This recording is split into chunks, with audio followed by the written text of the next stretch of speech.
Evangelho de Marcos, capítulo 1. As boas notícias acerca de Jesus Cristo, a mensagem, começam aqui, seguindo ao pé da letra o livro do profeta Isaías. Observem com atenção. Enviei meu mensageiro adiante de vocês. Ele preparará a estrada para vocês. Trovão no deserto. Preparem-se para a chegada de Deus. Tornem o caminho plano e reto. João o Batista apareceu no deserto pregando um batismo de mudança de vida que leva ao perdão dos pecados. As pessoas se atropelavam para ir a ele, desde a Judéia e Jerusalém, e enquanto confessavam seus pecados, eram batizadas por ele no Rio Jordão, como sinal de uma vida transformada. João vestia uma túnica de pelo de camelo, amarrada à cintura por um cinto de couro. Alimentava-se de gafanhotos e mel silvestre. Sua pregação era esta: o mais importante está por vir. O protagonista deste drama, perante o qual sou um simples figurante, mudará a vida de vocês. Eu os batizo aqui no rio, mudando a velha vida de vocês pela vida no reino. O batismo dele, com o Espírito Santo, irá mudá-los de dentro para fora. Nessa época, Jesus de Nazaré apareceu na Galiléia e foi batizado por João no Jordão.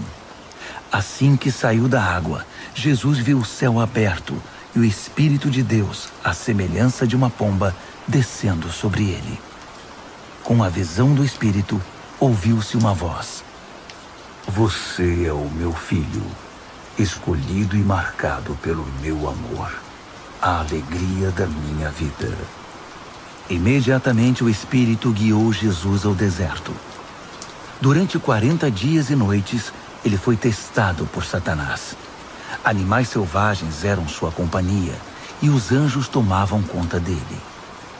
Depois que João foi preso, Jesus mudou-se para a Galiléia e ali pregava: O tempo é agora.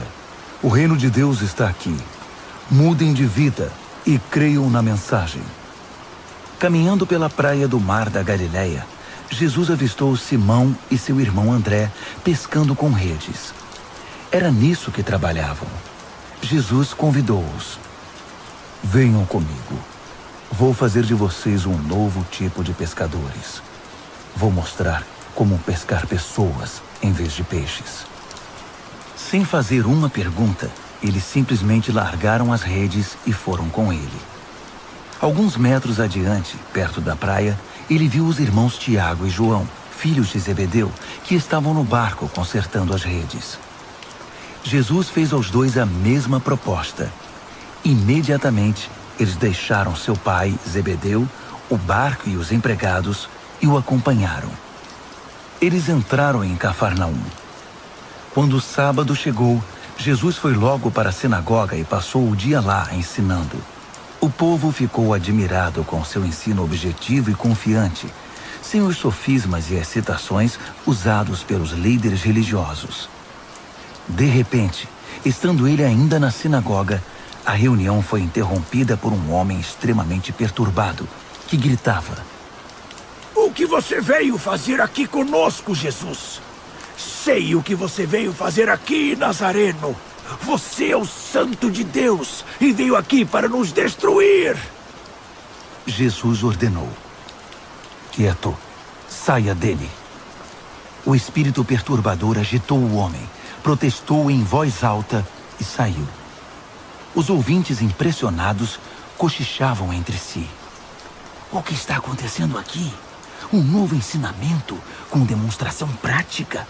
Ele consegue calar espíritos demoníacos imundos e ainda os expulsa. A notícia correu rapidamente e todos na Galiléia ficaram sabendo do incidente. Jesus saiu da sinagoga e foi para a casa de Simão e André, acompanhado por Tiago e João.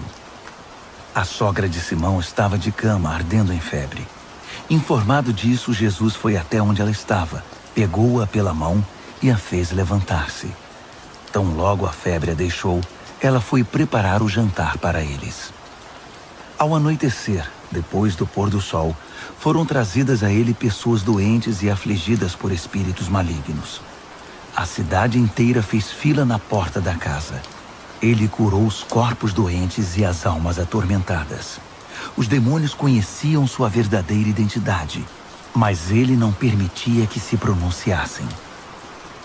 Ainda não havia amanhecido quando ele se levantou e retirou-se para orar num lugar isolado. Simão e os que estavam com ele foram procurá-lo. Eles o encontraram e disseram: Todos estão à tua procura. Jesus decidiu: vamos a outras cidades, para que eu possa pregar ali também. Faz parte da minha missão. Assim, por toda a Galiléia, ele visitou sinagogas, que era um lugar de reunião, pregando e expulsando demônios. Um leproso aproximou-se dele, ajoelhou-se e implorou: Se o Senhor quiser, pode me purificar. Emocionado, Jesus estendeu a mão, tocou o leproso e disse: Quero, fique limpo. A lepra desapareceu na hora. A pele do homem ficou lisa e saudável. Jesus o despediu com ordens estritas: não diga nada a ninguém. Apenas se apresente ao sacerdote e leve a oferta de purificação, como Moisés prescreveu, para validar a cura diante da comunidade. Mas assim que se afastou de Jesus, o homem saiu contando a cura que recebera, espalhando a notícia por toda a cidade. Jesus então passou a entrar na cidade de modo mais discreto, pois já não podia fazer isso publicamente. No entanto, ele logo foi encontrado, e o povo corria para ele, vindo de todos os lugares. Marcos, capítulo 2. Passados alguns dias, Jesus voltou para Cafarnaum, e a notícia de que ele havia voltado logo se espalhou. Uma multidão se formou, bloqueando a entrada da casa, de modo que ninguém podia entrar ou sair. Ele estava ensinando a palavra, quando 4 homens apareceram, carregando um paralítico. Eles não conseguiram entrar por causa da multidão. Por isso removeram parte do telhado e desceram um paralítico em sua maca. Impressionado com tanta fé, Jesus disse ao paralítico: Filho, eu perdoo os seus pecados. Alguns líderes religiosos que estavam presentes começaram a cochichar entre si. Ele não pode falar assim. Que blasfêmia! Só Deus pode perdoar pecados. Jesus sabia o que eles estavam pensando e perguntou: Por que se mostram céticos? O que acham que é mais fácil? Dizer, eu perdoo os seus pecados? Ou levante-se, pegue sua maca e comece a andar? Pois bem, para que fique claro que sou o Filho do Homem e estou autorizado a fazer uma coisa e outra, voltou-se para o paralítico e ordenou: Levante-se, pegue sua maca e vá para casa. E o homem assim fez. Levantou-se, pegou sua maca e saiu andando diante de todos. Eles esfregaram os olhos, custando acreditar no que viam. Mas então louvaram a Deus. Nunca vimos nada igual! Jesus foi uma vez mais caminhar à beira-mar. E de novo, uma multidão foi atrás dele para ouvir seu ensino. Caminhando, ele viu Levi, filho de Alfeu, que era cobrador de impostos. Jesus convidou: Venha comigo. Ele se levantou e passou a segui-lo. Mais tarde, Jesus e os discípulos estavam jantando na casa de Levi e seus convidados eram pessoas de má reputação. Surpreendentemente, alguns deles se tornaram seguidores de Jesus.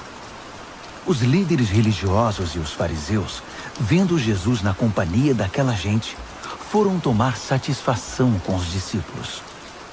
Que exemplo ele está dando, andando com essa gente desonesta e essa ralé? Jesus escutou a crítica e reagiu. Quem precisa de médico? Quem é saudável ou quem é doente? Estou aqui para dar atenção aos de fora, não para mimar os da casa que se acham justos. Os discípulos de João e os discípulos dos fariseus tinham o costume de jejuar. Por isso, alguns foram perguntar a Jesus: por que os seguidores de João e os fariseus adotam a disciplina do jejum, mas os seus seguidores não? Jesus respondeu: numa festa de casamento, vocês não economizam no bolo nem no vinho, porque estão festejando. Depois, poderão até precisar economizar, mas não durante a festa. Enquanto o noivo e a noiva estão com vocês, é tudo alegria. Depois que os noivos forem embora, o jejum pode começar. Ninguém joga água fria na fogueira enquanto tem gente em volta. Essa é a vinda do reino. Ele continuou: ninguém corta um cachecol de seda para remendar uma roupa velha. Usa-se um remendo que combine. Ninguém guarda vinho em garrafas rachadas. Num sábado, Jesus atravessava uma plantação de cereal. Enquanto caminhavam, os discípulos descascaram algumas espigas. Os fariseus reclamaram com Jesus: seus discípulos estão quebrando as regras do sábado. Jesus reagiu: é mesmo? Vocês nunca leram o que Davi e seus companheiros fizeram quando estavam com fome? Ele entrou no santuário e comeu o pão fresco do altar na frente do sacerdote principal Abiatar. O pão santo, que ninguém podia comer senão os sacerdotes, e o repartiu com os companheiros. Jesus acrescentou: o sábado foi feito para o nosso benefício. Não somos escravos do sábado. O Filho do Homem não é escravo do sábado. É o Senhor dele. Marcos, capítulo 3. Depois disso, ele voltou à sinagoga e estava ali um homem que tinha uma das mãos aleijada. Os fariseus estavam de olho para ver se ele iria curá-lo, quebrando o sábado. Ele disse ao homem da mão aleijada: fique aqui, onde todos possam vê-lo. Então ele perguntou aos presentes: que atitude é coerente com o sábado? Fazer o bem ou o mal? Ajudar as pessoas ou deixá-las sem ajuda? Ninguém disse nada. Ele os encarou um a um, indignado com a religiosidade inflexível deles, e então ordenou ao homem: estenda a mão. Ele a estendeu. Ela ficou perfeita. Os fariseus se retiraram imediatamente, discutindo como unir forças com os partidários de Herodes para acabar com Jesus. Jesus partiu com seus discípulos para o mar, só para sair dali. Mas uma multidão imensa foi atrás dele. Gente da Galiléia, da Judéia, de Jerusalém, da Idumeia, da região próxima do Jordão e das vizinhanças de Tiro e Sidom. Um mundaréu de gente desejosa de conhecer ao vivo aquele de quem tanto tinham ouvido falar. Ele recomendou aos discípulos que tivessem um barco preparado. Assim, não seria atropelado pela multidão. Pelo fato de ele haver curado muitas pessoas, todos os que sofriam de algum mal se acotovelavam para chegar o mais perto possível dele e tocá-lo. E no caso dos espíritos malignos, quando o reconheciam, caíam e gritavam: você é o Filho de Deus! Mas Jesus não dava atenção a eles. Fazia-os calar, proibindo-os de dizer em público quem ele era. Ele subiu a uma montanha e convidou alguns para o acompanhar. Foram juntos, e ali ele escolheu 12 e os designou apóstolos. Jesus os reuniu para enviá-los a proclamar a palavra. Também lhes daria autoridade para expulsar demônios. Os 12 são: Simão. Jesus mais tarde chamou Pedro, que significa rocha. Tiago, filho de Zebedeu. João, irmão de Tiago. Jesus passou a chamar os irmãos Zebedeu de Boanerges, que significa filhos do trovão. André, Felipe, Bartolomeu, Mateus, Tomé, Tiago, filho de Alfeu, Tadeu, Simão o Zelote, Judas Iscariotes, que o traiu. Jesus foi para casa e, como sempre, uma multidão se formou em volta. Era tanta gente pedindo ajuda que ele não tinha tempo nem para comer.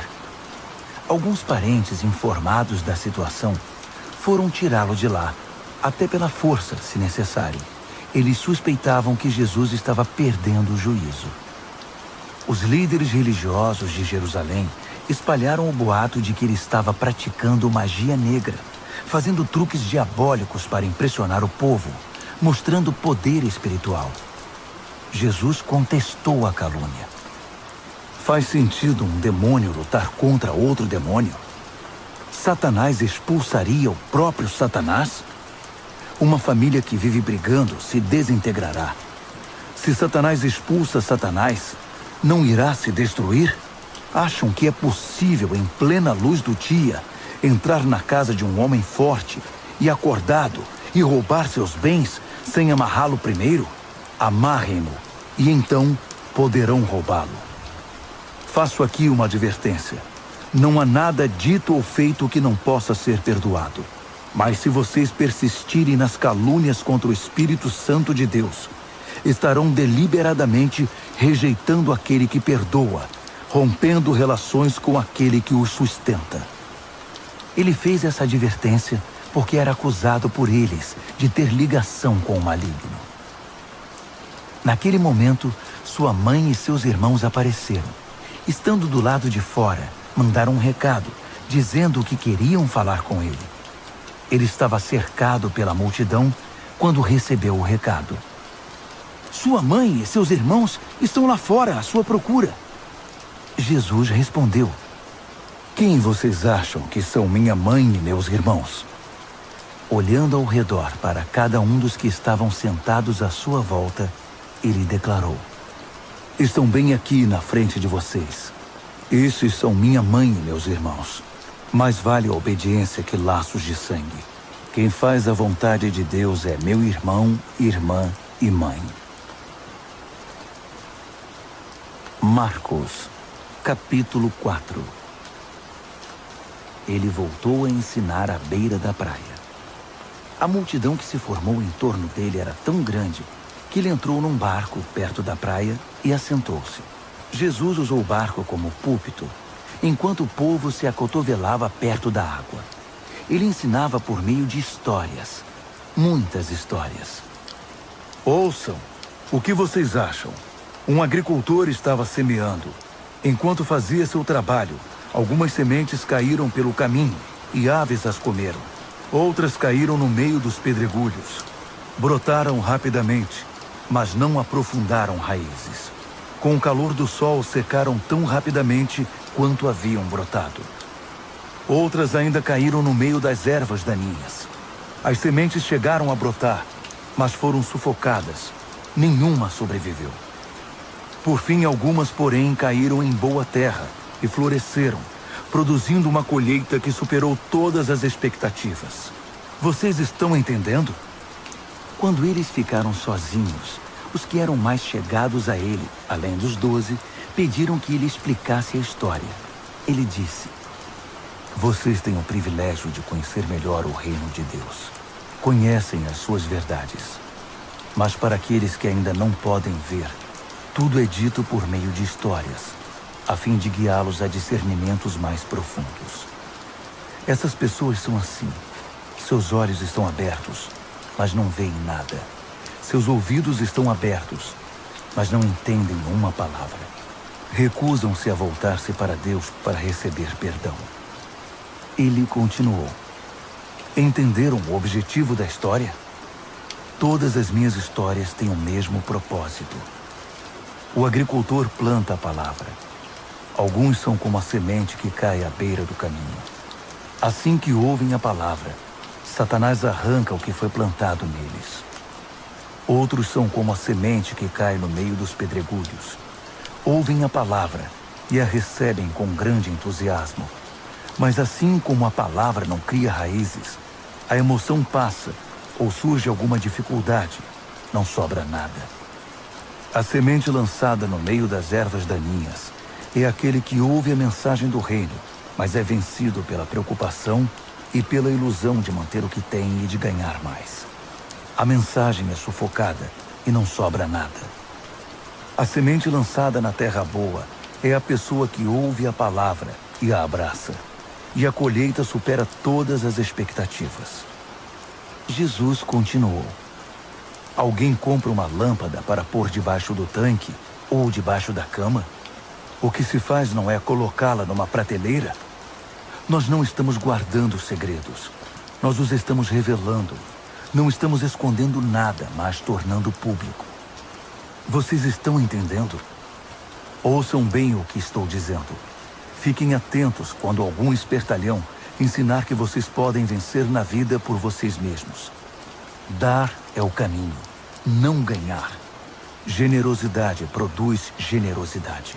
A avareza empobrece. Então Jesus disse: o reino de Deus é como sementes lançadas num campo por um homem. Ele vai dormir e se esquece do que fez. A semente brota e cresce, mas ele nem imagina como isso ocorre. A terra dá conta de tudo, sem a ajuda dele.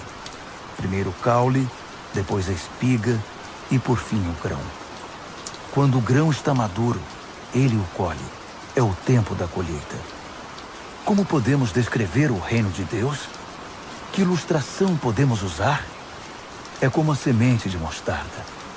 É uma das menores sementes, mas uma vez plantada, germina e cresce tanto que os pássaros fazem ninhos em seus ramos e abrigam-se à sua sombra. Com outras histórias semelhantes, ele apresentava sua mensagem ao povo, aplicando as histórias à experiência e compreensão deles. Ele sempre contava uma história.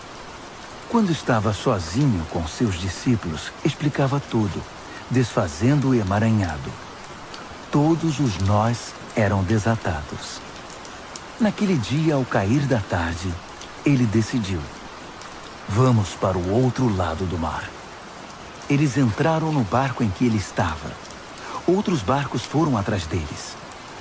De repente, uma tempestade violenta os envolveu.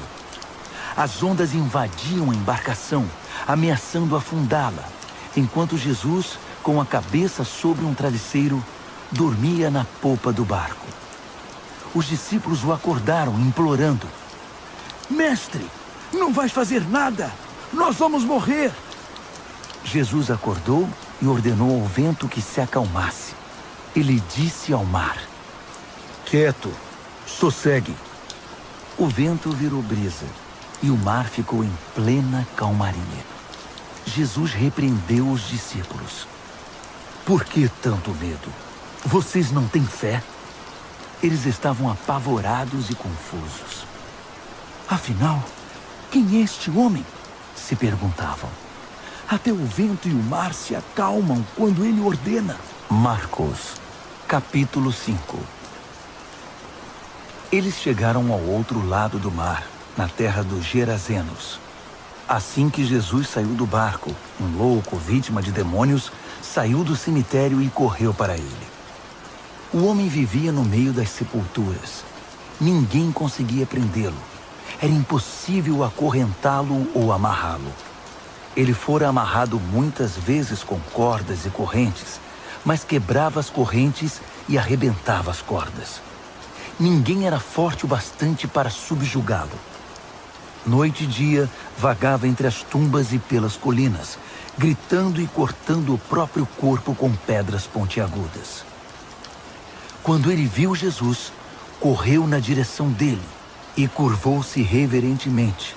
Depois, rugiu em protesto: o que queres comigo, Jesus, Filho do Deus Altíssimo? Em nome de Deus, não me perturbes. Jesus havia ordenado ao espírito maligno: fora, saia deste homem. Jesus perguntou: diga-me seu nome. Ele respondeu: meu nome é Multidão, pois somos muitos. Em desespero, implorou a Jesus que não o expulsasse daquela região. Uma grande manada de porcos estava pastando numa colina perto dali. Os demônios então suplicaram a Jesus: manda-nos para os porcos, permita que vivamos neles. Jesus permitiu. Mas aos porcos aconteceu pior do que ao homem. Enlouquecidos, correram, pularam de um penhasco, caíram no mar e se afogaram. Aterrorizados, os que cuidavam dos porcos saíram em disparada e contaram o incidente na cidade e na região. Todos queriam ver de perto o que havia acontecido. Eles encontraram Jesus e viram um louco assentado, usando roupas decentes e em perfeita saúde, não mais como alguém fora do juízo. Os que haviam presenciado a cena contaram aos outros o que acontecera ao endemoniado e aos porcos. No princípio, os curiosos ficaram impressionados. Depois, ficaram revoltados por causa dos porcos que haviam perdido e imploraram a Jesus que saísse dali e nunca mais voltasse. Jesus estava indo para o barco e o homem que fora liberto dos demônios pediu para acompanhá-lo, mas o mestre não o permitiu. Em vez disso, aconselhou: vá para casa, para seu povo. Conte-lhes o que o mestre, num gesto de misericórdia, fez por você. O homem voltou e, na área das 10 cidades, dava testemunho do que Jesus havia feito por ele. Ele se tornou o assunto da cidade. Após a travessia, uma imensa multidão formou-se à beira-mar. Um dos líderes da sinagoga, chamado Jairo, foi falar com Jesus. Ajoelhou-se diante dele e suplicou: minha filhinha está à beira da morte. Vem comigo e impõe as mãos sobre ela para que melhore. Jesus foi com ele, e a multidão inteira os acompanhou, apertando-o e empurrando-o. Uma mulher que estava sofrendo de hemorragia havia 12 anos ouviu falar de Jesus. Muitos médicos haviam tratado dela, mas sem sucesso. Levaram todo o seu dinheiro e a deixaram pior que antes. Ela esgueirou-se por trás dele e tocou sua roupa. Ela pensava: basta eu tocar em sua roupa para ficar boa. No momento em que o tocou, a hemorragia parou. Ela pôde sentir a mudança. Sabia que estava livre daquele mal. No mesmo instante, Jesus sentiu que dele saíra poder. Voltou-se para a multidão e perguntou: quem tocou minha roupa? Os discípulos disseram: como assim? A multidão empurra e aperta de todo lado, e o Senhor quer saber quem o tocou? Mas ele insistiu, olhando ao redor para ver quem o tocara. A mulher, sabendo o que havia acontecido e que o havia tocado, tremendo de medo, ajoelhou-se diante dele e contou toda a história. Jesus lhe disse: filha, você se arriscou por causa da sua fé e agora está curada. Tenha uma vida abençoada. Seja curada da sua doença. Enquanto ele ainda falava, algumas pessoas chegaram da casa do líder da sinagoga e informaram: sua filha morreu. Por que continuar incomodando o mestre? Ouvindo o que diziam, Jesus tranquilizou o homem: não dê atenção a eles. Apenas confie em mim. Ele não permitiu que ninguém fosse com ele, exceto Pedro, Tiago e João. Entraram na casa, abrindo caminho entre os fofoqueiros, sempre ávidos por uma novidade, e pelos vizinhos que haviam trazido comida. Jesus foi ríspido com eles. Por que todo esse falatório e essa choradeira sem sentido? A criança não está morta, está dormindo. As pessoas na casa zombavam dele, achando que ele não sabia o que estava dizendo. Contudo, Jesus dispensou todos eles, chamou o pai e a mãe da criança e seus companheiros e entrou no quarto da menina. Segurando a mão dela, ordenou: Talita, cumi, que significa: menina, levante-se. Ela se levantou e começou a andar. A menina tinha 12 anos de idade. Os pais, obviamente, não continham a alegria. Mas Jesus deu ordens estritas para que não contassem nada a ninguém e ordenou: deem a ela alguma coisa para comer. Marcos, capítulo 6. Quando partiu dali, Jesus voltou para sua cidade. Seus discípulos o acompanharam. No sábado, ele começou a ensinar na sinagoga. Os ouvintes ficaram impressionados. Ele é muito bom, comentavam. De onde vem tanta sabedoria, tanta capacidade? Perguntavam-se. Não demorou, porém, já estavam falando mal dele. Ora, ele é apenas um carpinteiro, o filho de Maria. Nós o conhecemos desde menino. Conhecemos também seus irmãos, Tiago, José, Judas e Simão, e suas irmãs. Quem ele pensa que é? Mesmo sem conhecê-lo direito, eles o desprezavam. Jesus declarou: um profeta só não é importante em sua terra e em sua família, nas ruas em que brincou quando criança. Jesus não pôde fazer muita coisa ali. Impôs as mãos sobre uns poucos doentes e os curou. Nada mais. Não pôde vencer a resistência deles. Assim, decidiu visitar as outras cidades, ensinando o povo. Jesus convocou os 12 e enviou-os em duplas. Deu-lhes autoridade e poder para enfrentar a oposição maligna, além das seguintes instruções. Não pensem que precisarão de muito equipamento para cumprir a missão. Vocês são um equipamento. Nada de depender do dinheiro. Sejam simples. Nada de hospedagem de luxo. Hospedem-se num lugar simples e contentem-se com isso. Se não forem bem recebidos e se não os ouvirem, retirem-se sem estardalhaço, sem fazer cena. É hora de dar de ombros e continuar o caminho. Então eles partiram. Em alegre tom de urgência, anunciaram uma mudança radical de vida. Por onde passaram, expulsaram demônios e levaram saúde aos doentes, ungindo o corpo e curando a alma.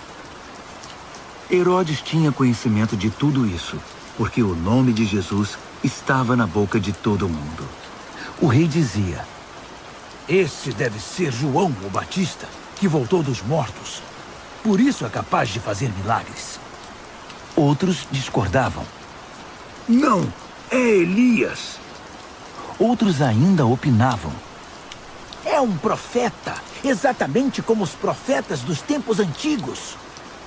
Herodes, porém, insistia. Tenho certeza de que é João. Eu o decapitei e agora ele está de volta, vivo. Esse Herodes foi aquele que mandara que João fosse preso e acorrentado por causa de Herodias, mulher de seu irmão Filipe. Pois João havia irritado Herodes por denunciar o adultério do rei. Fervendo de raiva, ela queria matá-lo, mas não ousou fazê-lo porque Herodes respeitava João. Convencido de que ele era um homem santo, o rei dispensava-lhe um tratamento especial. Sempre que o ouvia, sentia-se culpado. Mesmo assim, apreciava a palavra de João. Entretanto, chegou um dia especial, o aniversário de Herodes. Ele convidou toda a elite da Galileia, toda a nobreza. A filha de Herodias entrou no salão do banquete e dançou para os convidados. Ela encantou Herodes e todos os convidados. O rei disse à moça: peça-me qualquer coisa, darei o que você quiser. Entusiasmado, acrescentou: juro que divido meu reino com você se me pedir. Ela foi consultar sua mãe. O que devo pedir? Peça a cabeça de João, o Batista, foi a resposta. Empolgada, ela correu até o rei e pediu: quero a cabeça de João, o Batista, numa bandeja. E quero agora. O pedido deixou o rei abalado. Mas para não perder o prestígio diante dos convidados, concedeu o que ela desejava. Ordenou que o carrasco fosse à prisão e trouxesse a cabeça de João. Ele cortou a cabeça de João e trouxe-a numa bandeja. Entregou-a à moça, que a levou para sua mãe. Quando os discípulos de João souberam do fato, foram buscar o corpo e lhe deram um sepultamento digno. Os apóstolos voltaram de sua missão e relataram a Jesus tudo o que haviam feito e ensinado. Jesus disse: venham, vamos parar e descansar um pouco. Era tanta gente indo e vindo que eles não tinham tempo nem para comer.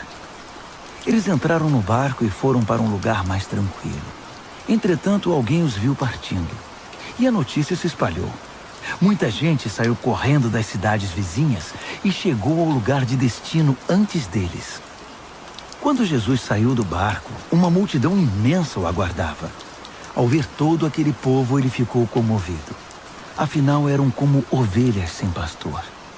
Ele imediatamente pôs-se a ensiná-los. Já no cair da tarde, os discípulos viram que Jesus estava se alongando e o interromperam. Estamos no meio do nada e está ficando tarde. Despede o povo para que eles saiam e consigam o que comer nas redondezas. Jesus respondeu: vocês vão dar comida a eles. Eles perguntaram: é sério? Mesmo que gastemos uma fortuna?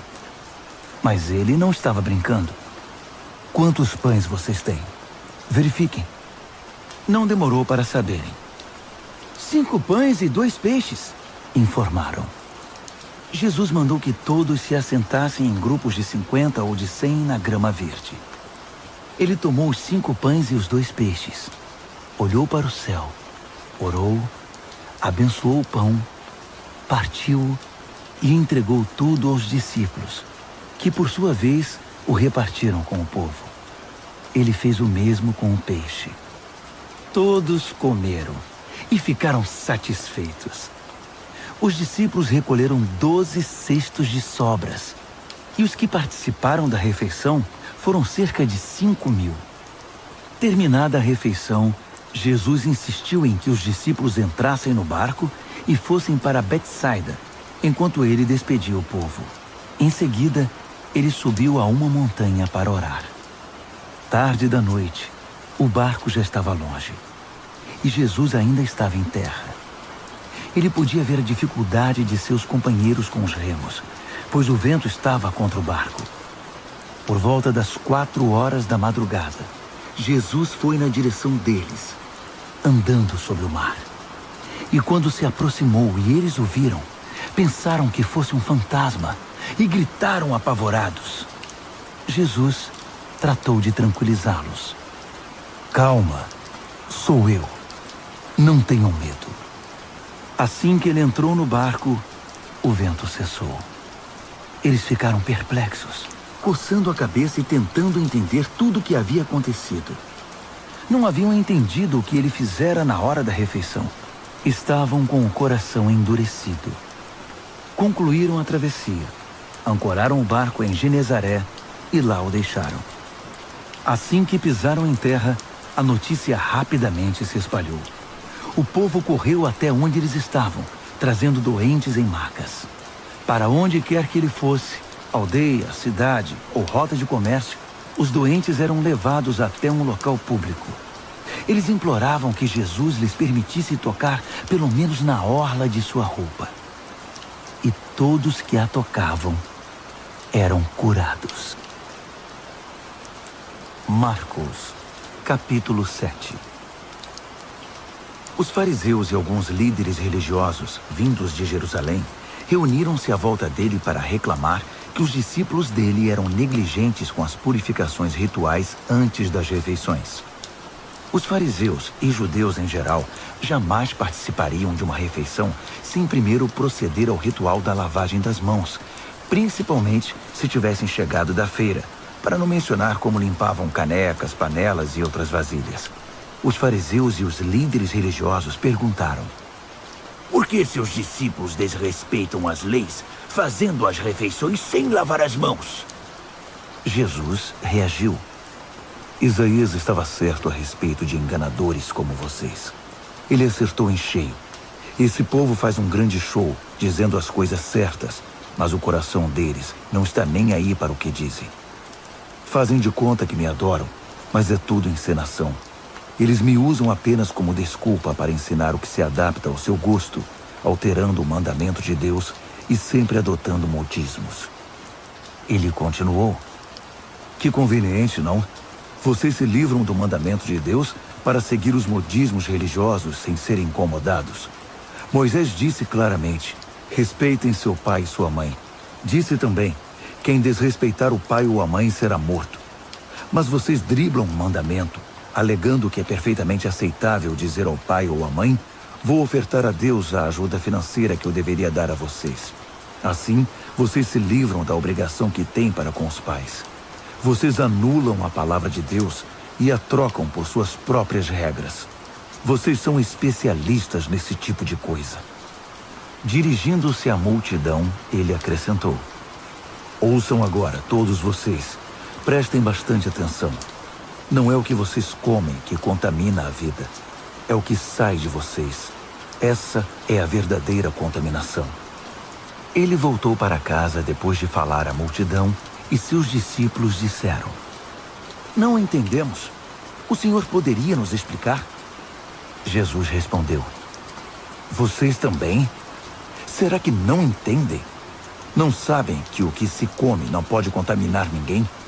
Pois o que se come não vai para o coração, mas para o estômago. É digerido e depois é eliminado. Com isso, Jesus desafiou as minuciosas leis dietéticas dos judeus, afirmando que todos os alimentos podem ser comidos. Ele continuou: o que contamina é o que sai da pessoa. É do coração que vomitamos maus pensamentos, obscenidade, imoralidade, roubo, assassinato, adultério, cobiça, depravação, engano, bebedice, olhar maldoso, calúnia, arrogância, insensatez. Essa é a verdadeira contaminação. Dali, Jesus partiu e foi para os arredores de Tiro. Entrou numa casa para não ser encontrado, mas a notícia de sua chegada se espalhou. Ele estava dentro de casa quando uma mulher, cuja filha era perturbada por um espírito maligno, ficou sabendo de sua presença ali. Ela se ajoelhou aos seus pés, implorando ajuda. A mulher era grega, cirofenícia de nascimento, e pediu que ele curasse sua filha. Ele disse: espere sua vez. Os filhos devem ser alimentados primeiro. Se sobrar alguma coisa, os cães poderão comer. Ela foi rápida. Entendo, mestre. Mas os cães não comem das migalhas que os filhos deixam cair? Jesus ficou impressionado. Tem razão. Vá para casa. Sua filha não está mais perturbada. A aflição demoníaca se foi. Ela foi para casa e encontrou a filha tranquila na cama, livre daqueles tormentos. Ele deixou a região de Tiro e voltou para o mar da Galileia, passando por Sidom e pelo distrito das 10 cidades. Algumas pessoas trouxeram um homem que não podia ouvir nem falar e pediram a Jesus que impusesse as mãos sobre ele. Jesus tocou nos ouvidos do homem e passou-lhe um pouco de saliva na língua. Então orou, suspirou profundamente e ordenou: Efatá, abra-se. E assim aconteceu. O homem ouvia e falava perfeitamente. Jesus ordenou que mantivessem o fato em segredo, mas eles, entusiasmados, não paravam de falar no assunto. Diziam: ele faz tudo muito bem. Faz até o surdo ouvir e o mudo falar. Marcos, capítulo 8. Foi na mesma ocasião que Jesus outra vez se viu diante de uma multidão faminta. Ele chamou seus discípulos e disse: Estou com o coração partido por causa desta gente. Há 3 dias estão comigo e não tenho o que comer. Não posso mandá-los embora com fome. Vão acabar desmaiando no caminho. Alguns vieram de muito longe. Os discípulos perguntaram: Mas onde vamos encontrar comida suficiente para todos neste lugar deserto? Jesus perguntou: Quantos pães vocês têm? 7 pães, informaram. Jesus então mandou que o povo se assentasse. Depois de ter dado graças, tomou os 7 pães, partiu-os e entregou-os aos discípulos para que os repartissem com o povo. Havia também alguns peixes. Ele abençoou os peixes e ordenou aos discípulos que os repartissem de igual modo. Todos comeram à vontade, e foram necessários 7 grandes cestos para recolher as sobras. E os que participaram da refeição foram cerca de 4.000. Depois de despedir a multidão, Jesus entrou no barco com os discípulos e foram para Dalmanuta. Quando chegaram, os fariseus vieram pressioná-lo para que ele desse uma prova de quem era.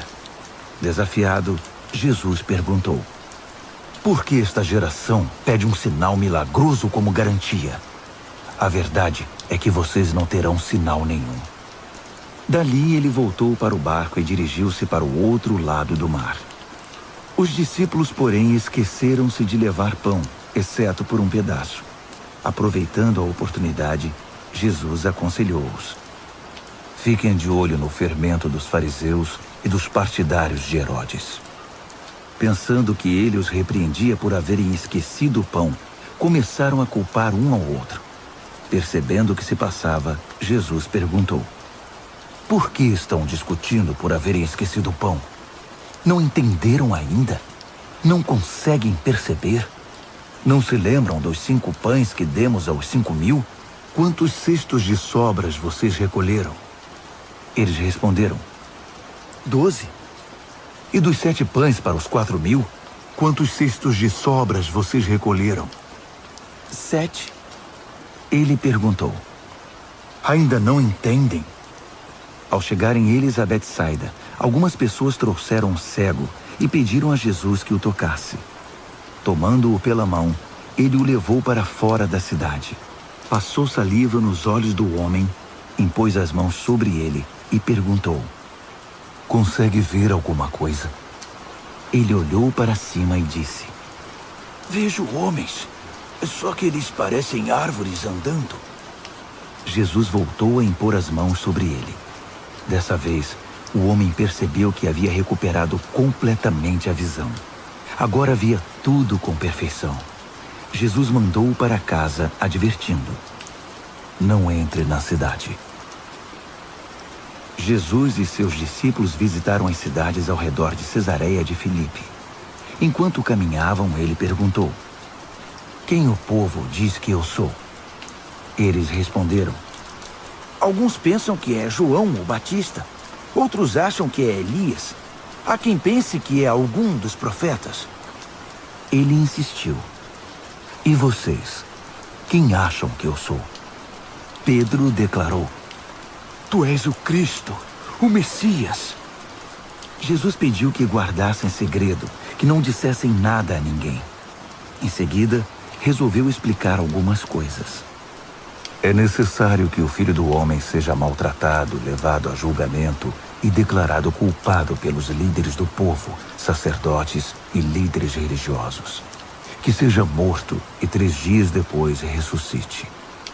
Ele falava de modo simples e claro para que todos entendessem. Pedro, porém, protestou, segurando-lhe o braço. Vendo que os discípulos hesitavam em aceitar os fatos, Jesus repreendeu Pedro. Pedro, saia do meu caminho. Fora, Satanás. Você não tem ideia de como Deus trabalha. Reunindo uma multidão e seus discípulos, Jesus disse: quem quiser seguir-me, tem de aceitar minha liderança. Quem está na garupa não pega na rédea. Eu estou no comando. Não fujam do sofrimento. Abracem-me. Sigam-me e mostrarei a vocês como agir. Autoajuda não é ajuda. O autossacrifício é o caminho. O meu caminho para ser realmente salvo. Qual é a vantagem de conquistar tudo o que se deseja e perder a si mesmo? O que vocês teriam para dar em troca da própria alma?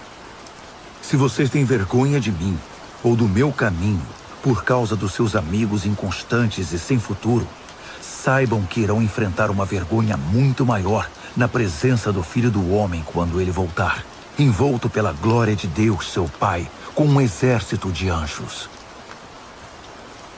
Marcos, capítulo 9. Então ele foi para casa dizendo: não é sonho. Alguns de vocês aqui verão tudo isso acontecer.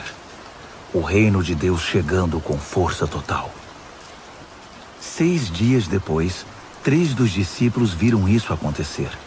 Jesus levou Pedro, Tiago e João a um alto monte. Ali sua aparência mudou diante deles. Suas roupas brilhavam intensamente, de uma brancura tal que ninguém seria capaz de produzir. De repente, eles perceberam que Elias e Moisés estavam ali também, conversando com Jesus.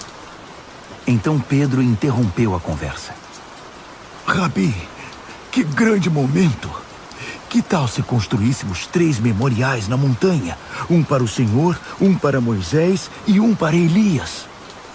Ele falava sem pensar, apavorado e maravilhado com o que via. Naquele instante, uma nuvem brilhante os envolveu, e da nuvem ouviu-se uma voz. Este é meu filho, marcado pelo meu amor. Ouçam-no.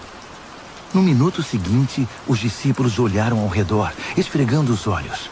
Não estavam vendo mais ninguém a não ser Jesus. Enquanto desciam a montanha, Jesus os fez prometer que guardariam um segredo. Não digam nada a ninguém sobre o que viram, até que o Filho do Homem levante-se dos mortos. Mas eles ficaram imaginando o que significaria levantar-se dos mortos. Eles fizeram uma pergunta. Por que os líderes religiosos dizem que Elias tem de vir primeiro? Jesus explicou. Elias vem para deixar tudo pronto. A verdade, porém, é que Elias já veio, mas eles não o reconheceram. Eles o desprezaram, assim como irão tratar o Filho do Homem. De acordo com as Escrituras, ele sofrerá terrivelmente. Será torturado e tratado com desprezo. Quando desceram a montanha para se reunir aos outros discípulos, viram-se rodeados por uma multidão imensa que debatia com os líderes religiosos. Assim que viu Jesus, o povo ficou animado. Correram para ele e o saudaram. Ele perguntou: o que está acontecendo? Por que toda esta agitação? Um homem da multidão respondeu: Mestre, eu trouxe meu filho que foi deixado mudo por um demônio. Toda vez que o demônio se apossa dele, joga-o ao chão. O menino baba, range os dentes e fica rígido como uma tábua. Falei com teus discípulos, esperando que o libertassem, mas não puderam. Jesus suspirou inconformado. Mas que geração! Vocês não conhecem Deus. Até quando vou ter de aguentar esse tipo de coisa? Quantas vezes ainda vou ter de passar por isso? Tragam o menino aqui. Eles o trouxeram. Quando o demônio viu Jesus, apossou-se do menino, que ficou babando e se contorcendo no chão. Jesus perguntou ao pai do menino: há quanto tempo isso acontece? Desde que era pequeno. Muitas vezes o demônio o joga no fogo ou no rio para matá-lo. Se o Senhor puder fazer alguma coisa, tenha misericórdia e nos ajude. Jesus disse: se eu puder, tudo é possível para quem tem fé. Assim que Jesus disse essas palavras, o pai do menino exclamou: eu creio, mas me ajude a vencer as minhas dúvidas. Percebendo que a plateia ficava cada vez maior, Jesus deu ordens expressas ao espírito maligno. Espírito mudo e surdo, eu ordeno, sai dele e não volte. Com muito estardalhaço, o espírito saiu. O menino estava pálido como um defunto, de modo que as pessoas começaram a dizer: ele está morto. Mas tomando-o pela mão, Jesus o levantou. O menino ficou em pé. Depois que chegaram a casa, os discípulos perguntaram a Jesus: por que não podemos expulsar o demônio? Ele respondeu: não há outro meio de se livrar desse tipo de demônio, a não ser com oração. Saindo dali, viajaram pela Galileia. Jesus não queria que ninguém soubesse de seu paradeiro, pois queria ensinar seus discípulos. Ele anunciou: o Filho do Homem está para ser traído por gente que não quer nada com Deus. Eles o matarão, mas 3 dias depois ele aparecerá, vivo. Eles não sabiam do que ele estava falando, mas tinham medo de perguntar. Eles foram para Cafarnaum. Já em casa, ele perguntou: o que vocês discutiam pelo caminho? O silêncio foi constrangedor, porque eles estavam discutindo sobre quem deles era o maior. Ele se assentou, chamou os 12 e disse: saibam que quem quiser ser o primeiro ficará por último e será servo de todos. Ele pôs uma criança no meio da sala e, pegando-a nos braços, disse: Quem recebe uma dessas crianças como eu estou fazendo, recebe-me também. Mais que isso, recebe o próprio Deus que me enviou. Então, João disse a Jesus: Mestre, vimos um homem usando o teu nome para expulsar demônios e o impedimos, porque ele não é do nosso grupo. Jesus reprovou-os. Não o impeçam. Ninguém pode usar meu nome para fazer algo bom e poderoso e no momento seguinte afastar-se de mim. Se ele não é inimigo, é aliado. Qualquer um que lhes der um copo d'água em meu nome está do nosso lado, e Deus levará isso em conta. Mas quem prejudicar esses que são como crianças, intimidando-os ou tirando proveito da simplicidade deles, logo irá desejar nunca ter feito isso. Seria melhor jogar-se no meio do mar com uma pedra amarrada ao pescoço. Se sua mão ou seu pé os atrapalha na caminhada com Deus, é melhor cortá-los e jogá-los fora. É preferível viver mutilado ou aleijado do que ter 2 mãos e 2 pés que o levem para a fornalha de fogo eterno. Se seu olho desvia sua atenção de Deus, arranque-o e jogue-o fora. É preferível viver com apenas um olho do que ter uma visão perfeita no fogo do inferno. Todos cedo ou tarde irão passar por um fogo purificador. Mas vocês serão preservados das chamas eternas. Por isso, preservem-se. Vivam sempre em paz. Marcos, capítulo 10. Dali ele foi para a região da Judéia, do outro lado do Jordão. Como sempre, uma multidão o acompanhava, e ele punha-se a ensiná-los. Um dia, os fariseus vieram provocá-lo. É permitido a um homem divorciar-se de sua esposa? Jesus perguntou: o que Moisés determinou? Eles responderam: Moisés deu permissão que o marido a mandasse embora, dando-lhe uma certidão de divórcio. Jesus disse: Moisés deu esse mandamento apenas como concessão ao coração duro de vocês. Na criação, no plano original, Deus fez e uniu o homem e a mulher. Por isso, um homem deixa seu pai e sua mãe, e por meio do casamento, se torna uma só carne com sua mulher. Não são mais 2 indivíduos. Formam agora uma nova unidade. Deus criou uma união tão perfeita que ninguém pode ter a ousadia de profaná-la, separando-os. Depois que estavam em casa, os discípulos voltaram a tocar no assunto. Jesus foi muito direto. O homem que se divorcia de sua esposa para se casar com outra comete adultério contra ela. A mulher que se divorcia do marido para se casar com outro comete adultério também. Alguns estavam trazendo crianças a Jesus, na esperança de que ele as abençoasse. Mas os discípulos deram uma bronca nessa gente. Jesus não escondeu a irritação. Não tentem afastar essas crianças. Não as impeçam de vir a mim. O reino de Deus é feito de pessoas que são como crianças. Prestem atenção. Se vocês não aceitarem o reino de Deus com a simplicidade de uma criança, nunca entrarão nele. Então, tomando as crianças nos braços, impunha as mãos sobre elas e as abençoava. Jesus caminhava pela rua e um homem veio correndo, ajoelhou-se e perguntou: Bom mestre, o que devo fazer para alcançar a vida eterna? Jesus perguntou: Por que você me chama bom? Ninguém é bom a não ser Deus. Você conhece os mandamentos. Não mate, não cometa adultério, não roube, não minta, não engane. Honre seu pai e sua mãe. Ele disse: Mestre, faço tudo isso desde muito novo. Jesus olhou nos olhos e, cheio de amor por ele, disse: Falta algo. Venda tudo o que você tem e dê aos pobres. Toda a sua riqueza então estará no céu. Depois venha me seguir. Foi um choque. Aquela era a última coisa que ele esperava ouvir. Assim, abatido, ele se foi. Sendo muito apegado aos seus bens, não queria abrir mão de tudo. Enquanto observava, Jesus disse aos seus discípulos: Vocês fazem ideia de como é difícil para os ricos entrar no reino de Deus? Os discípulos foram pegos de surpresa, mas Jesus continuou: Vocês não imaginam como é difícil. É mais fácil um camelo passar pelo fundo de uma agulha. Os discípulos ficaram chocados. Se é assim, quem tem chance? Perguntaram. Jesus olhou bem firme para eles e disse: ninguém tem chance se pensam que conseguirão pelo esforço próprio. A única maneira é deixar Deus agir. Só Ele tem o poder de fazer.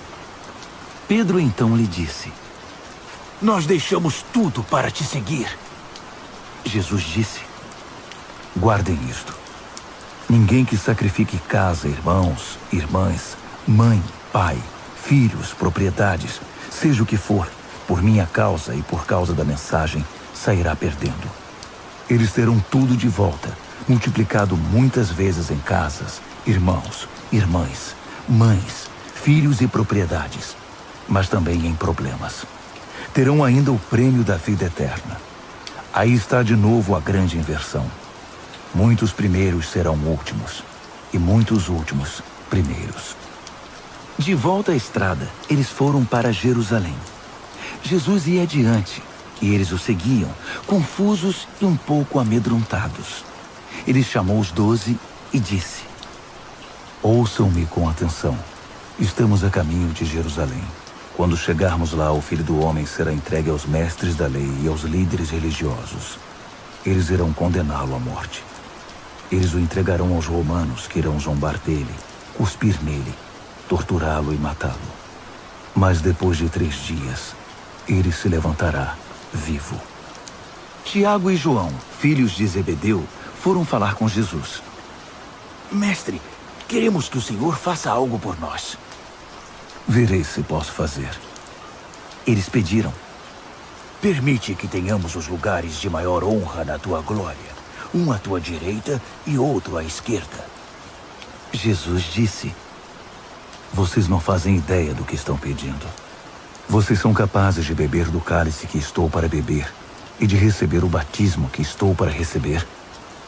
Sem dúvida, disseram eles. Por que não? Jesus disse: pensem nisto. Vocês vão mesmo beber o cálice que eu bebo e ser batizados com o meu batismo. Mas quanto aos lugares de honra, não é comigo. Isso já está decidido. Os outros 10 ouviram a conversa e ficaram indignados com Tiago e João. Então Jesus os reuniu para consertar a situação. Ele disse: vocês já devem ter notado como o poder sobe a cabeça dos governantes deste mundo, que logo se tornam tiranos. Vocês não devem agir assim. Quem quiser ser o maior deve se tornar servo. Quem quiser ser o primeiro deve se tornar escravo. É o que o Filho do Homem faz. Ele veio para servir, não para ser servido, e para dar a própria vida para salvar muita gente. Depois de passarem algum tempo em Jericó, Jesus saiu da cidade, seguido pelos discípulos e por uma multidão. E um mendigo cego chamado Bartimeu, filho de Timeu, estava sentado à beira do caminho. Quando ele soube que Jesus o Nazareno passava por ali, começou a gritar: Filho de Davi! Jesus! Misericórdia! Tem misericórdia de mim! Muitos tentaram fazê-lo calar, mas ele gritava ainda mais alto: Filho de Davi! Tem misericórdia de mim! Jesus parou e ordenou: tragam-no aqui. Eles foram chamá-lo. Hoje é o seu dia. Ele está chamando você. Levante-se. Jogando longe sua capa, ele ficou em pé e foi até Jesus. Jesus perguntou: o que você quer de mim? O cego respondeu: Senhor, eu quero ver. Siga seu caminho. Sua fé salvou e curou você, disse Jesus. No mesmo instante, ele recuperou a visão e seguia Jesus estrada fora. Marcos, capítulo 11.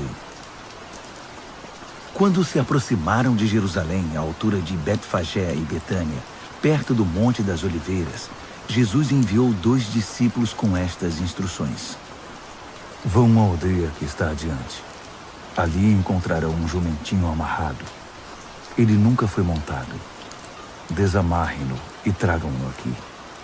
Se alguém perguntar o que vocês estão fazendo, digam: o Senhor precisa dele, mas vai devolvê-lo.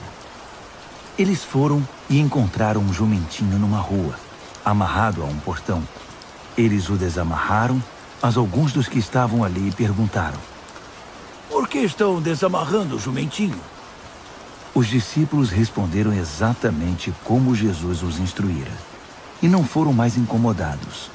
Assim, levaram o jumentinho e puseram suas capas sobre ele, e Jesus o montou. Muitos estendiam seus mantos pela estrada, dando a Jesus uma recepção de rei. Alguns lançavam seus mantos na rua, outros espalhavam ramos que haviam cortado nos campos. Havia muita gente por todo lado gritando: Hosana! Bendito é o que vem em nome de Deus! Bendito o reino do nosso pai Davi que está chegando! Hosana nos altos céus! Ele entrou em Jerusalém e foi para o templo. Parou ali para observar o movimento, mas como era tarde, voltou para Betânia com os 12. No dia seguinte, depois que saíram de Betânia, ele sentiu fome. No caminho avistou uma frondosa figueira. Aproximou-se dela para encontrar figos, mas não achou nada além de folhas. Não era a época de figos. Ele disse à árvore: nunca mais alguém comerá dos seus frutos. E os discípulos ouviram. Chegando a Jerusalém, entraram no templo, e Jesus começou a expulsar todos os que faziam comércio ali. Ele derrubou as mesas dos agiotas e as bancas dos vendedores de pombas. Também não permitiu que ninguém mais passasse carregando cestos pelo recinto sagrado. Ele explicou suas ações com o seguinte texto: minha casa foi designada casa de oração para as nações, mas vocês a transformaram em ponto de encontro de ladrões. Ao tomar conhecimento desses fatos, os principais sacerdotes e os líderes religiosos decidiram que era a hora de se livrar dele. Estavam em pânico, porque o povo se mostrava encantado com os seus ensinamentos. À noite, Jesus e seus discípulos deixaram a cidade. Pela manhã, andando pela estrada, eles viram a figueira. Estava seca até a raiz. Lembrando-se do que acontecera no dia anterior, Pedro disse: mestre, olha, a figueira que amaldiçoaste ficou seca. Jesus foi direto: assumam de fato o seu compromisso com Deus, e nada será difícil para vocês. Aquela montanha, por exemplo, basta ordenar sem dúvida ou hesitação: pule no mar, e ela obedecerá. Absolutamente tudo, do pedido menor ao maior, que vocês incluírem na oração, será atendido, se vocês de fato confiarem em Deus. E quando orarem, lembrem-se de que não se trata apenas de pedir. Se vocês têm algo contra alguém, perdoem. Só então o Pai Celestial de vocês perdoará os seus pecados. De volta a Jerusalém, eles caminhavam pelo templo. Então os principais sacerdotes, os líderes religiosos e os líderes do povo exigiram: mostre-nos suas credenciais. Quem deu a você autoridade para falar e agir desse modo? Jesus respondeu: primeiro respondam a uma pergunta. Se a responderem, também responderei a sua. No caso do batismo de João, quem o autorizou? Deus ou os homens? Digam-me. Eles ficaram numa situação difícil e sabiam disso. Confusos, cochichavam entre si. Se dissermos Deus, ele vai perguntar por que não acreditamos nele. Se dissermos os homens, estamos em apuros, porque o povo tinha João na conta de profeta. Decidiram então dar a vitória a Jesus dessa vez. Não sabemos, responderam. Jesus concluiu: então também não vou responder a pergunta de vocês. Marcos, capítulo 12. Em seguida, Jesus começou a lhes contar algumas histórias. Um homem plantou uma vinha, cercou-a, fez um tanque de espremer uvas, construiu uma torre de vigilância, arrendou-a aos lavradores e saiu em viagem. Quando chegou a época da colheita, ele enviou um empregado para receber sua parte nos lucros. No entanto, os lavradores o agarraram, espancaram e mandaram embora de mãos vazias. Ele mandou outro empregado que também foi agredido e humilhado. Depois enviou outro, que foi assassinado. O mesmo aconteceu com muitos outros. Uns foram agredidos, outros assassinados. Restava apenas um que podia ser enviado, seu filho amado. Já quase sem esperanças, decidiu enviar o próprio filho, pensando: meu filho eles vão respeitar. Mas os lavradores perceberam a oportunidade. Esfregaram as mãos cheios de cobiça e disseram: esse é o herdeiro. Vamos matá-lo e ficar com a vinha. Então o agarraram e mataram, e depois jogaram o corpo fora da vinha. O que vocês acham que o proprietário da vinha irá fazer? Isso mesmo. Vai se livrar dessa gente. Depois arrendará a vinha a outros. E vocês podem confirmar nas escrituras. A pedra que os pedreiros rejeitaram é agora a principal. Isso é obra de Deus. Nós esfregamos os olhos, custando a crer nisso. Percebendo que o recado era para eles, os líderes religiosos quiseram prendê-lo na hora. Mas como estavam receosos da opinião pública, acharam melhor recuar. Por isso saíram dali tão rápido quanto puderam. Os mesmos líderes enviaram alguns fariseus e partidários de Herodes, certos de que iriam incriminá-lo. Eles disseram: mestre, conhecemos a sua integridade. Sabemos que o senhor não se importa com a opinião popular, não explora seus discípulos e ensina o caminho de Deus com muito zelo. Diga-nos com toda a honestidade, é correto pagar impostos a César? Jesus percebeu de imediato a malandragem e disse: qual a razão desse joguinho? Por que tentam me pegar com essas armadilhas? Vocês têm uma moeda? Deixe-me vê-la. Eles lhe entregaram uma moeda. Quem é este que aparece na moeda? Que nome está gravado nela? César, disseram. Jesus concluiu: deem a César o que lhe pertence, e deem a Deus o que lhe é devido. Eles ficaram de boca aberta, sem saber o que responder.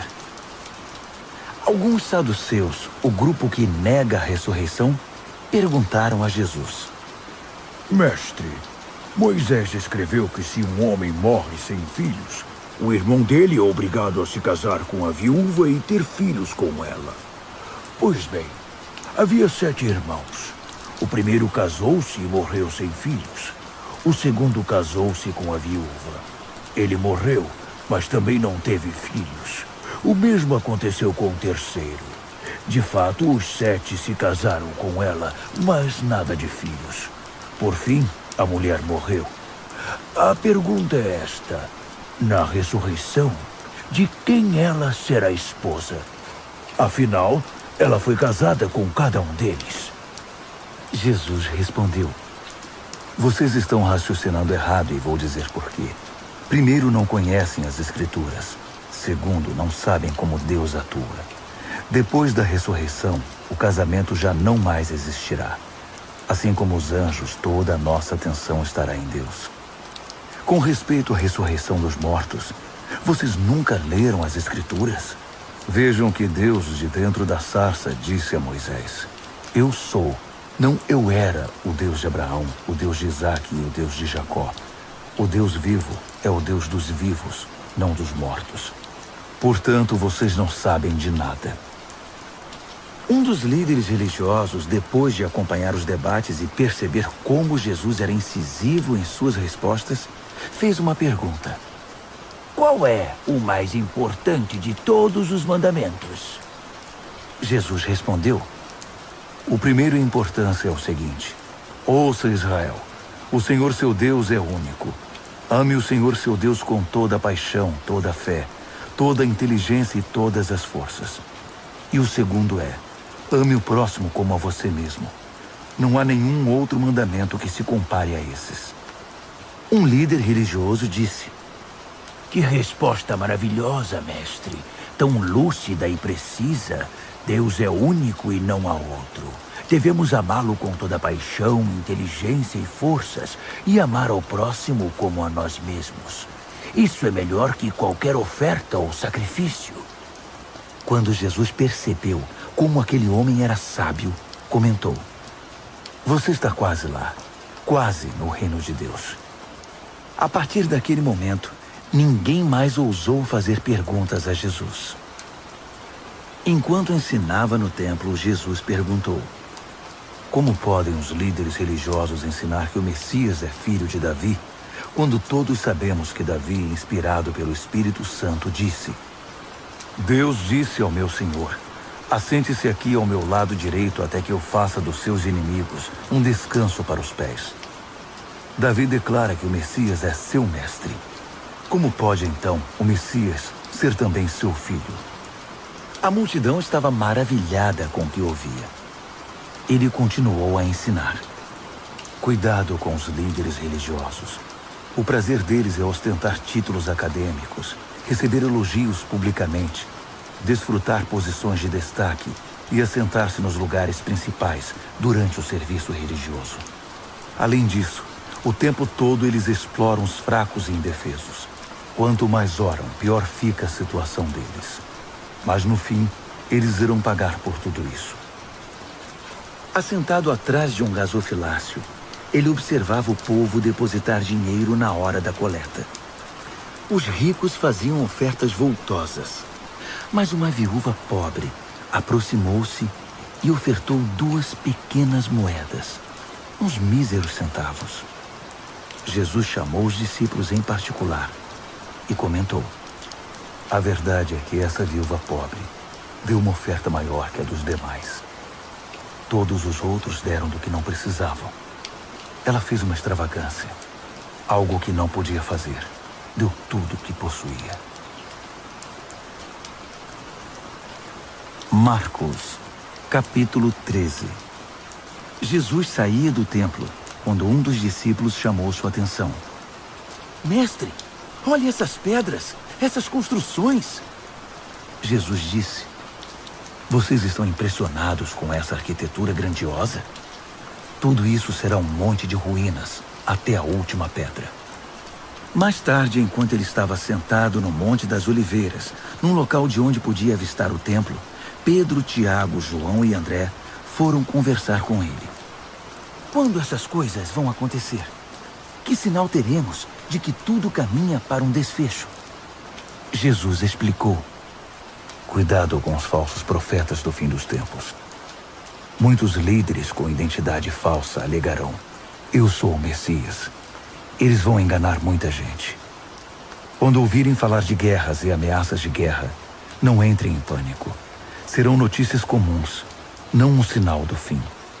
Haverá cada vez mais guerras entre as nações e conflitos entre os líderes. Em vários lugares haverá terremotos e fome. Mas tudo isso é nada comparado com o que está por vir. Fiquem atentos, pois vocês serão levados aos tribunais, e tudo irá de mal a pior. Vocês serão torturados, e todos perseguirão os que levam o meu nome. Vocês serão postos como sentinelas da verdade. A mensagem tem de ser pregada em todo o mundo. Quando traírem vocês e os levarem aos tribunais, não se preocupem com o que dizer. Quando chegar o momento, digam o que estiver no coração. O Espírito Santo dará testemunho por intermédio de vocês. Haverá irmão matando irmão, pai matando filho, filho matando os pais. Todos odiarão vocês por causa do meu nome. Fiquem firmes. Isso é necessário. Fiquem firmes até o fim. Vocês não ficarão desamparados, pois serão salvos. Estejam preparados para fugir quando virem a besta da profanação, estabelecida onde nunca deveria estar. Quem lê não terá dificuldade de entender o que estou falando. Quando isso acontecer, se vocês estiverem na Judéia naquele tempo, corram para as colinas. Se estiverem trabalhando no quintal, não voltem para buscar nada em casa. Se estiverem no campo, não voltem para buscar agasalho. As grávidas e as que amamentam sofrerão mais. Orem para que isso não aconteça no inverno. Serão dias difíceis. Nada parecido aconteceu desde que Deus fez o mundo, nem depois haverá. Se esses dias de aflição seguissem o curso normal, ninguém suportaria. Mas por causa dos escolhidos de Deus, a aflição será encurtada. Se alguém anunciar, aqui está o Messias, ou apontar, lá está ele, não caiam nessa. Falsos messias e pregadores mentirosos surgirão aos montes. Suas credenciais impressionantes e seus deslumbrantes espetáculos, se possível, iludiriam até os escolhidos de Deus. Fiquem atentos, pois eu os avisei com antecedência. Após aqueles tempos difíceis, o sol perderá o seu brilho. A lua ficará nublada. As estrelas cairão do céu e os poderes cósmicos sofrerão abalo. Então todos irão ver o Filho do Homem chegar em grande estilo. Seu esplendor encherá o céu. Ninguém deixará de ver. Ele enviará seus anjos, que ajuntarão os escolhidos de Deus dos 4 cantos da terra, desde os lugares mais distantes. Aprendam a lição da figueira. Quando percebem que ela começou a florescer e verdejar, vocês sabem que o verão está chegando. O mesmo acontecerá com vocês. Quando virem os sinais, saberão que não demorará muito. Levem isso a sério. Não estou me dirigindo apenas às gerações futuras, mas a vocês também. Esta era continua até que todas essas coisas aconteçam. O céu e a terra vão desaparecer, mas as minhas palavras jamais. Querem saber o dia e a hora? A verdade é que ninguém sabe, nem os anjos do céu, nem mesmo o Filho, só o Pai. Portanto, fiquem atentos, pois vocês não sabem o momento exato. É como um homem que vai viajar e deixa a casa sob a responsabilidade dos empregados, cada qual com uma tarefa, e põe o porteiro para vigiar. Portanto, permaneçam em seu posto, vigiando. Vocês não sabem a que horas o dono da casa vai voltar. De noite, à meia-noite, ao cantar do galo ou pela manhã. Vocês não vão querer que ele apareça sem aviso e os encontre dormindo no posto. Por isso reforço a advertência. Permaneçam em seus postos. Vigiem. Marcos, capítulo 14. Dali a 2 dias começaria a festa da Páscoa, com 8 dias de duração, e a festa dos pães sem fermento. Os principais sacerdotes e líderes religiosos estavam procurando um modo de prender Jesus e matá-lo. Eles concordaram em que não deveriam fazer isso durante a semana da Páscoa. Não queremos iniciar uma guerra, disseram. Jesus estava em Betânia como convidado de Simão, o leproso. Enquanto jantava, uma mulher apareceu com um frasco de perfume muito caro. Abrindo o frasco, ela derramou o perfume sobre a cabeça de Jesus. Alguns convidados ficaram indignados. Que desperdício! Esse perfume poderia ser vendido pelo valor do salário de 1 ano e o dinheiro distribuído entre os pobres. Eles fuzilavam a mulher com os olhos. Jesus, porém, disse: Deixem-na em paz. Por que vocês a incomodam? Ela acaba de fazer algo tão maravilhoso para mim. Os pobres estarão sempre aí, todos os dias, mas eu não.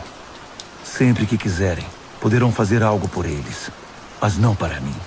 Ela fez o que pôde, quando pôde. Ungiu meu corpo para o sepultamento. Tenho certeza de uma coisa. Em qualquer lugar do mundo em que a mensagem for pregada, o que ela fez aqui será lembrado e admirado. Então Judas Iscariotes, um dos 12, procurou o sacerdote principal, determinado a trair Jesus. Eles mal podiam acreditar no que ouviam e lhe prometeram uma boa recompensa. Ele ficou apenas esperando o momento certo de entregá-lo. No primeiro dia da festa dos pães sem fermento, dia de preparar o sacrifício da Páscoa, os discípulos perguntaram a Jesus: Onde queres que preparemos a ceia da Páscoa? Ele orientou 2 dos discípulos. Vão para a cidade. Um homem com um jarro de água encontrará vocês. Sigam-no. Perguntem ao proprietário da casa em que ele entrar. O mestre quer saber em qual aposento ele poderá comer a ceia da Páscoa com seus discípulos. O homem mostrará a vocês uma sala no 2º andar, espaçosa, limpa e arrumada. Façam ali os preparativos. Os discípulos foram para a cidade e tudo aconteceu como ele lhes dissera.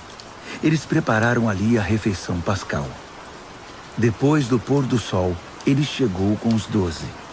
Quando estavam à mesa, Jesus disse: tenho algo difícil, mas importante a dizer. Um de vocês me trairá. Alguém que, neste momento, come comigo. Chocados, começaram a dizer um após o outro: eu não! Ele respondeu: é um dos 12. Alguém que come sempre comigo. O Filho do Homem sofrerá a dor da traição, já prevista nas Escrituras. Até aí, nenhuma surpresa. Mas ai do traidor do Filho do Homem. Melhor que ele nunca tivesse nascido. Durante a refeição, depois de tomar o pão e abençoá-lo, Jesus o partiu, deu-o aos discípulos e disse: tomem, isto é meu corpo. Tomando o cálice e dando graças a Deus, entregou-o a eles também, e todos beberam. Ele disse: isto é meu sangue, a nova aliança de Deus, derramado em favor de muitos. Não beberei vinho outra vez até o dia em que o beber no reino de Deus. Então eles cantaram um hino e foram para o Monte das Oliveiras. Jesus alertou-os: por causa do que vai acontecer comigo, vocês irão se dispersar. Isso é para cumprir um texto das Escrituras que diz: vou ferir o pastor, e as ovelhas ficarão desorientadas. Mas depois que eu ressuscitar, irei adiante de vocês para a Galileia.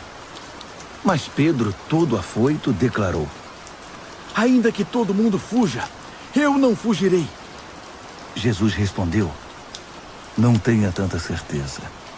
Ainda esta noite, antes que o galo cante 2 vezes, você vai me negar 3 vezes.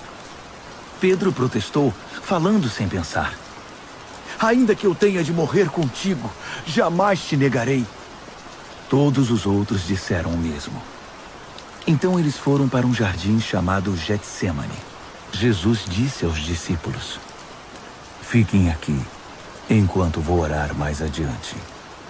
Levando consigo Pedro, Tiago e João, ele mergulhou em grande agonia e declarou: a tristeza que sinto é uma tristeza de morte.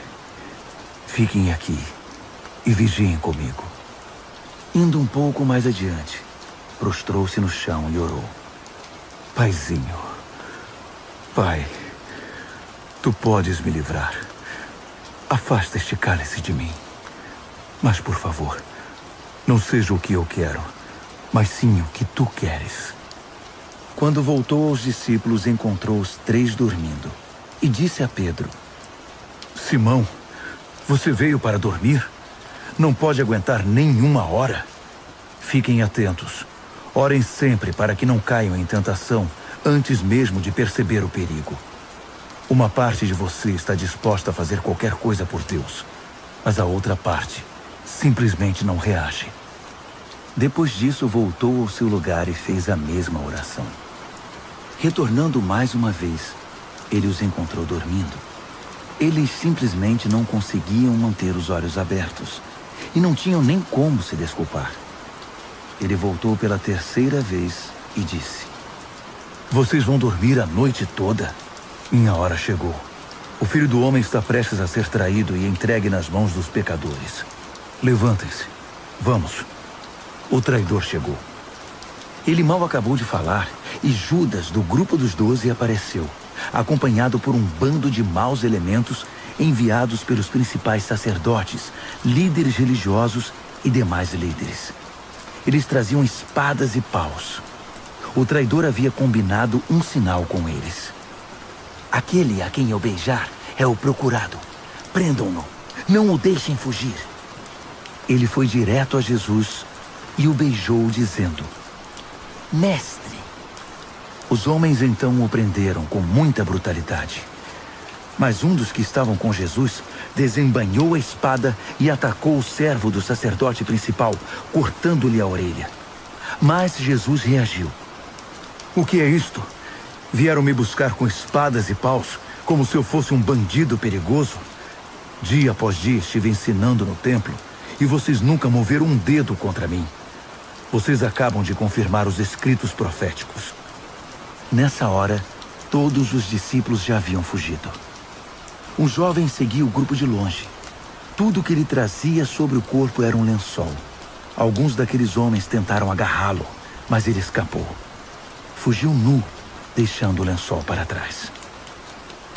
O grupo que prendeu Jesus levou-o ao sacerdote principal, que estava reunido com os principais sacerdotes, líderes do povo e líderes religiosos. Pedro os seguira a uma distância segura. Quando chegaram ao pátio do sacerdote principal, ele se misturou com os servos e foi se aquecer perto da fogueira. Os principais sacerdotes, conspirando com o concílio judaico, tentavam achar acusações contra Jesus para condená-lo à morte. Não encontraram nada. Muitos davam falso testemunho, mas um depoimento contradizia o outro. Alguns homens apareceram com esta história. Nós o ouvimos dizer: vou derrubar o templo, construído com tanto esforço, e em 3 dias construirei outro, sem ao menos erguer a mão. Mesmo assim, não havia plena concordância entre os relatos. Nesse momento, o sacerdote principal levantou-se e perguntou a Jesus: O que você tem a dizer dessa acusação? Jesus não deu resposta.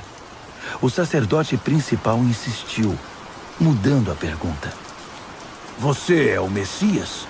O Filho do Deus bendito? Jesus foi direto. Sim, eu sou, e você mesmo verá. O Filho do Homem assentado à direita do Todo-Poderoso, vindo nas nuvens do céu. Nessa hora, o sacerdote principal perdeu a compostura. Rasgando a própria roupa, gritou: Ouviram isso? Acham que precisamos de mais testemunhas? Vocês testemunharam a blasfêmia! Vão deixar que isso fique assim? Por unanimidade, eles o condenaram, e foi sentença de morte. Alguns começaram a cuspir nele. Vendaram-lhe os olhos e batiam nele, provocando. Quem bateu em você? Profetize! Os guardas levaram-no dali, sem interromper o espancamento. Enquanto isso, Pedro estava no pátio. E aconteceu que uma das empregadas do sacerdote principal, vendo Pedro se aquecer ali, olhou para ele e disse: Você estava com Jesus, o Nazareno? Mas ele negou. Não sei do que você está falando. Quando ele passou pelo pórtico, um galo cantou. A moça apontava para ele e dizia aos que estavam por ali: Ele é um deles, tenho certeza. E Pedro negou mais uma vez. Pouco depois, as pessoas ali começaram a insistir. Você tem de ser um deles. Está na cara que você é galileu. Então Pedro ficou muito nervoso e jurou: Nunca vi esse homem de quem vocês estão falando. Na mesma hora, o galo cantou pela segunda vez. Pedro lembrou-se do que Jesus dissera: Antes que o galo cante 2 vezes, você vai me negar 3 vezes. Sem se conter, desabou a chorar.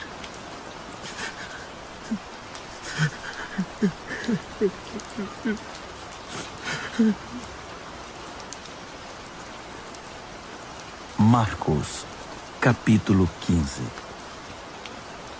À primeira luz do dia, os principais sacerdotes, os mestres da lei e os líderes religiosos convocaram uma sessão com todo o concílio judaico. Eles amarraram Jesus com cuidado e foram levá-lo a Pilatos. Pilatos perguntou: Você é o rei dos judeus? Jesus respondeu: Se você diz. Os principais sacerdotes derramaram diante do governador um dilúvio de acusações. Pilatos insistiu: Você não vai responder nada? São muitas acusações. Mesmo assim, ele ficou em silêncio. Pilatos ficou impressionado. Havia o costume de se libertar um prisioneiro na festa, qualquer um que o povo pedisse. Na ocasião, havia outro prisioneiro chamado Barrabás, preso com revoltosos que haviam cometido assassinato num levante contra Roma. A multidão logo iria apresentar seu pedido, E Pilatos se antecipou a eles. Vocês querem que eu liberte o rei dos judeus? O governador sabia que fora por pura inveja que os sacerdotes haviam entregado Jesus.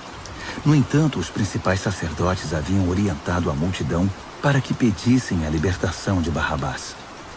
Mas Pilatos perguntou: Então, o que farei com este homem que vocês chamam rei dos judeus? Eles gritaram: Crucifique-o! Pilatos objetou. Mas por qual crime? Contudo, eles gritavam ainda mais alto: Crucifique-o! Pilatos atendeu ao pedido da multidão. Libertou Barrabás e entregou Jesus para ser açoitado e crucificado. Os soldados levaram Jesus ao palácio, chamado Pretório, e reuniram uma tropa inteira. Vestiram-no com um manto de púrpura e puseram uma coroa de espinhos na cabeça dele. Então, começou a zombaria. Viva o rei dos judeus! Eles lhe batiam na cabeça com um bastão, cuspiam nele e se ajoelhavam diante dele, como se o reverenciassem. Quando cansaram das chacotas, tiraram-lhe o manto de púrpura e o vestiram de novo com as suas roupas. Então o levaram para crucificá-lo.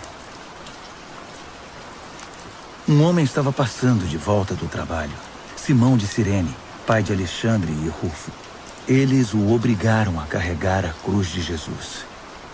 Os soldados levaram Jesus ao Gólgota, que significa Colina da Caveira. Ofereceram-lhe vinho misturado com mirra para aliviar a dor, mas ele não aceitou. Então o pregaram na cruz. Depois fizeram um sorteio para ver quem ficaria com suas roupas. Jesus foi crucificado às 9 horas da manhã. A acusação, o rei dos judeus, foi escrita numa placa. Com ele crucificaram 2 criminosos, um à direita e outro à esquerda. Os que passavam caçoavam, sacudindo a cabeça e ironizando. Você alegou que poderia destruir o templo e reconstruí-lo em 3 dias? Mostre agora seu poder! Salve-se! Se você é mesmo o Filho de Deus, desça da cruz! Os principais sacerdotes e os líderes religiosos também estavam ali, misturados ao povo, divertindo-se e zombando de Jesus. Ele salvou os outros, mas não pode se salvar. Ele é mesmo o Messias, o rei de Israel? Então, desça da cruz e todos nós acreditaremos em você. Até os que estavam crucificados com ele participavam da zombaria. Então, do meio-dia às 3 da tarde, toda a terra ficou na escuridão. Cerca das 3 horas da tarde, Jesus gritou bem alto: Eloi! Eloi! Lama sabachthani! Que quer dizer: meu Deus, por que me abandonaste? Alguns dos que viram aquilo o ouviram e disseram: Ele está chamando Elias. Um deles correu, pegou uma esponja mergulhada em vinagre e ergueu-a numa haste e deu-o de beber a Jesus e disse: Vamos ver se Elias vem para tirá-lo daí. E depois de um grito de dor, Jesus deu seu último suspiro. Naquele instante, a cortina do templo rasgou-se ao meio, de alto a baixo. Quando o capitão da guarda viu que Jesus já não respirava mais, exclamou: Ele era o Filho de Deus. Algumas mulheres observavam à distância. Entre elas Maria Madalena, Maria, mãe do jovem Tiago e de José, e Salomé. Quando Jesus estava na Galileia, elas o seguiam e serviam e tinham vindo com ele para Jerusalém. Mais tarde, sendo o dia da preparação, isto é, a véspera do sábado, apareceu José de Arimateia, membro respeitado do concílio judaico. Ele aguardava com expectativa a vinda do reino de Deus. enchendo-se de coragem, procurou Pilatos e pediu o corpo de Jesus. Pilatos duvidou que ele tivesse morrido tão rapidamente e mandou o capitão verificar se Jesus estava de fato morto. Com a garantia do capitão, ele entregou o corpo a José. José havia comprado um lençol de linho. Depois, envolveu o corpo e o depositou no túmulo que havia escavado na rocha. Pôs uma grande pedra na entrada. Maria Madalena e Maria, mãe de José, observaram o sepultamento. Marcos, capítulo 16. Passado o sábado, Maria Madalena, Maria, mãe de Tiago e Salomé trouxeram especiarias para embalsamar Jesus. Na manhã de domingo, assim que o sol raiou, elas foram ao túmulo. Estavam preocupadas e diziam umas às outras: quem irá rolar a pedra do túmulo para nós? Ao chegar, elas descobriram que a pedra já havia sido rolada. Era uma pedra muito grande. Elas se aproximaram e viram um jovem vestido de branco, assentado à direita. Ficaram muito assustadas. Então, ele lhes disse: não tenham medo. Sei que vocês procuram Jesus, o Nazareno, aquele que foi crucificado. Ele ressuscitou. Não está mais aqui. Vejam vocês mesmas que o lugar está vazio. Agora podem ir. Digam aos discípulos dele e a Pedro que ele vai adiante de vocês para a Galiléia. Vocês o verão lá, exatamente como ele disse. Elas saíram o mais rápido que puderam, nervosas e ainda um tanto atordoadas. Amedrontadas, não disseram nada a ninguém. Depois de ressuscitar, Jesus apareceu bem cedo, na manhã de domingo, para Maria Madalena, a quem havia libertado de 7 demônios. Ela procurou os antigos companheiros na fé, chorando, e deu a notícia a eles. Quando ouviram que ele estava vivo e que ela o tinha visto, não acreditaram nela.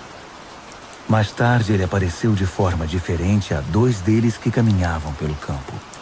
Eles voltaram e contaram aos demais, mas estes também não acreditaram no relato.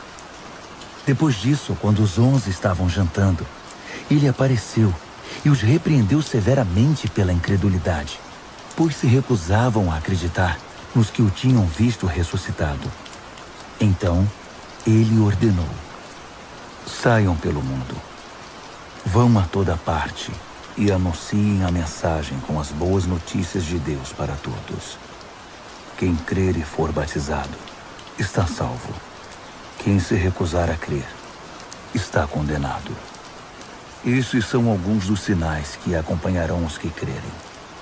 Eles vão expulsar demônios em meu nome, falar em novas línguas, pegar em serpentes e até beber veneno sem que nada lhes aconteça. Também vão impor as mãos sobre os enfermos e curá-los. Então o Senhor Jesus, depois de orientá-los, foi elevado ao céu e assentou-se ao lado de Deus no lugar da mais alta honra. Os discípulos saíram por toda parte pregando. O Senhor trabalhava com eles, confirmando a mensagem com provas inquestionáveis.